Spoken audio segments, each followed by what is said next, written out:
High বন্ধুরা, good morning. তোমরা সবাই কেমন আছো? আমরা রেডি হয়ে গেছি। দেখো, দেখতেই পাচ্ছ, আমরা এখন বড় মায়ের কাছে পুজো দিতে নৈহাটি যাব। তোমরা সবাই কেমন আছো অবশ্যই কমেন্টে বলো। আমরা এখন স্টেশনে চলে এসেছি। দেখো, ট্রেনের জন্য ওয়েট করছি।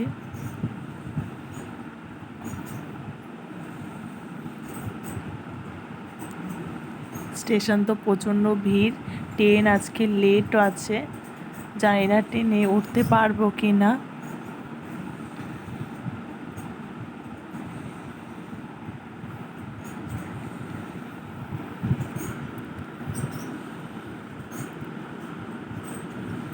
অবশ্যই সে ট্রেন ঢুকেছে, প্রচণ্ড পরিমাণে ভিড়। আমার হাজব্যান্ড বলছে যে জেন্টসে উঠতে হবে না, লেডিসে গিয়ে ওঠো, লেডিসে গিয়ে ওঠো। আমি বললাম কতটা এখন দৌড়াতে হবে। দেখো তো প্রচণ্ড ভিড়। আমি ছেলেকে নিয়ে লেডিসে উঠে গেছি, মানে দাঁড়ানো যাচ্ছে না। দেখো, বড় মায়ের কাছে অবশেষে নৈহাটি চলে এসেছি। লাইন তো প্রচণ্ড, গঙ্গার এখান পর্যন্ত। বেশি ভিডিও করতে পারিনি, যতটা করতে পেরেছি তোমাদের কাছে তুলে ধরার চেষ্টা করছি। প্রচণ্ড পাকা গরম, মানে রাস্তাটা খালি পায়ে দাঁড়িয়ে আছি। মানে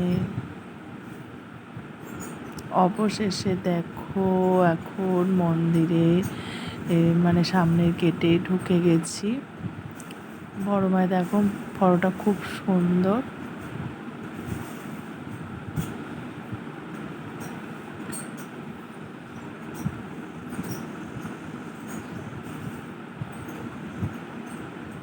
মন্দিরে দেখো ভেতরে কাজ হচ্ছে।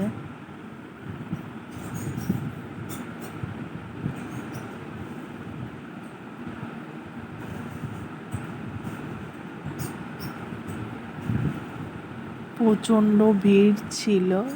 মানে বেশি তো ভিডিও করতে পারিনি, অল্পই করেছি।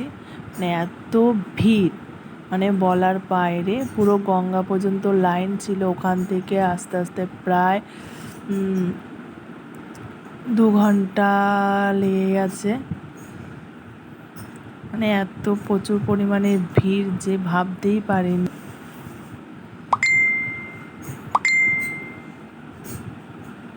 তার মধ্যে এত রোদ, মানে রাস্তায় দাঁড়ানোই যাচ্ছিল না, খালি পায়ে দাঁড়িয়েছিলাম।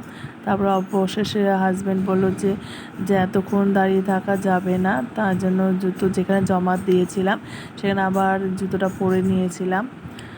ছেলের পা তো পুরো পায়ের নিচে পুরো ঠোসকা পড়ে গেছিলো, মানে এত গরম হিটে।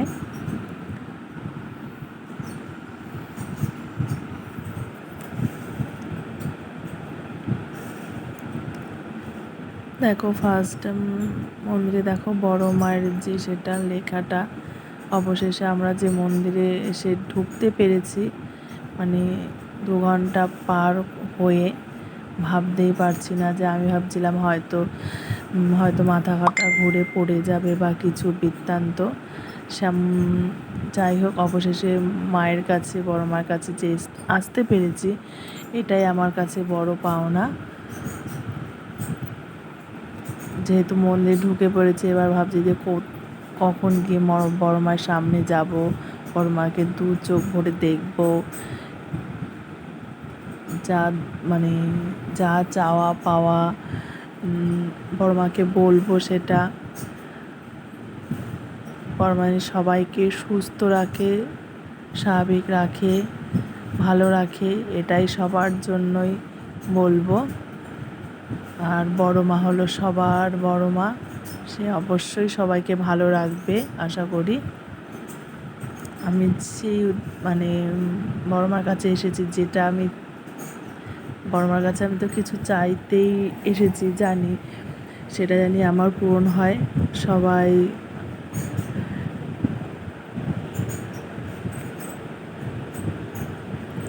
কি বলবার কিছু, মানে কোনো শব্দই পাচ্ছি না কি বলবো। যাই হোক, সবাই বড় মা জানি সবাইকে ভালো রাখুক, এটাই চাই, সুস্থ রাখুক।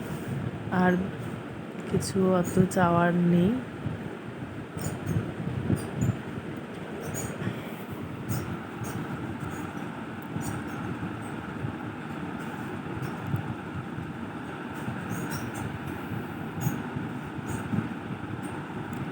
এত গরম, মানে এত ভিড়।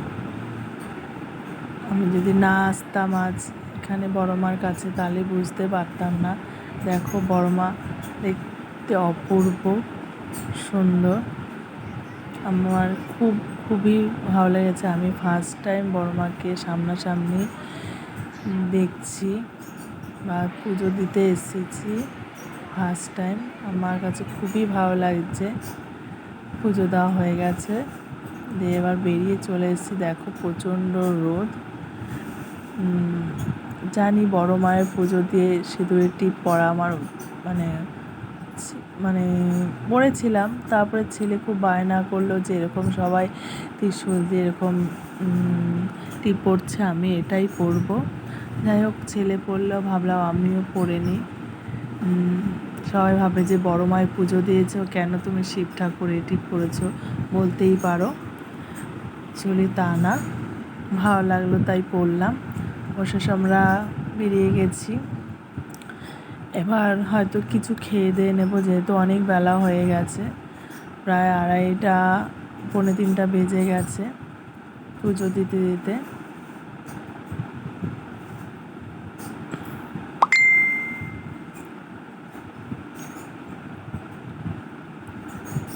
দেখো ছেলে বলছে যে আমাকে ভিডিও করো না, ও ঠিক করেছে দেখাবে না, মানে তিলক দিয়েছে যেহেতু ত্রিশূলে।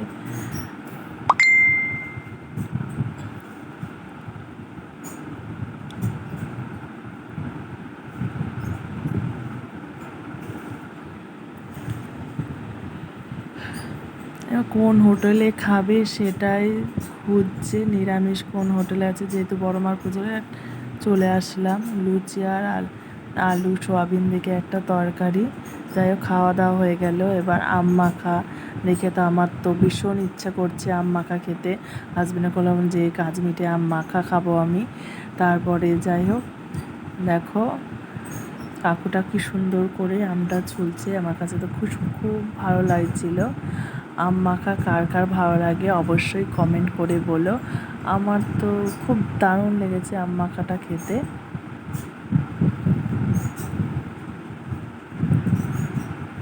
এই আম মাখা খেয়ে মনে হচ্ছিলো আরও খাই। যাই হোক স্টেশনে গিয়ে দেখি আবার ছোট এটা যেমন বড় কাজমিটে আম, ওটা হলো ছোট। সেই মুহূর্তে আবার ট্রেনও ঢুকে গেছিলো, সেটা ভিডিও করে দেখাতে পারিনি। তারপর যাই হোক হাজব্যান্ড কাজমিটে আম আচার খাওয়ার পরে স্টেশনের পাশে একজন কাজমিটে আম বিক্রি করছিল। তখন থেকে বললাম যে 2-3টে নিয়ে নাও। তারপরে যাই হোক 3টে নিয়ে নিয়েছিল। আমি আর ছেলে তো যেহেতু ট্রেনের খবর হয়ে গেছিলো, আমরা দুজনে দৌড়িয়ে ট্রেনটা ধরার চেষ্টা ধরবো দেখে দৌড়িয়ে চলে গেছিলাম। এখন দেখো বাড়ি চলে এসেছি। বাড়ি এসে আজকে বিকালে রেডি হয়ে বেরিয়ে পড়লাম নিমন্ত্রণ মঙ্গলচণ্ডী পুজোয়। চলে আসলাম বৌদির বাপের বাড়িতে, ওখানে মঙ্গলচণ্ডী পুজো ছিল। দেখো খিচুড়ি খেতে আমার হলো ফেভারিট খিচুড়ি, যার জন্য আমি চলে আসলাম। দেখো এটা হলো বৌদির বোন।